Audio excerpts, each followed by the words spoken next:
નમસ્કાર દર્શક મિત્રો, સરદાર મીડિયામાં આપનું સ્વાગત છે। મધ્ય ઝોનના રાજા PHS ભરતભાઈ ડામોરનો જાદુ।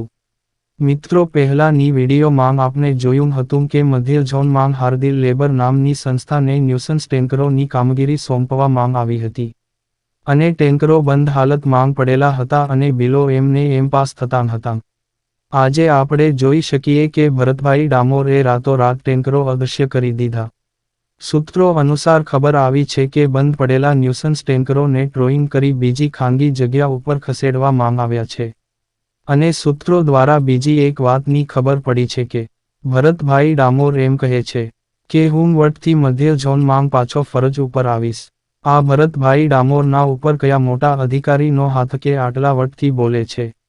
વધુ માહિતી માટે સરદાર મીડિયાને સબસ્ક્રાઇબ કરવાનું ના ભૂલતા।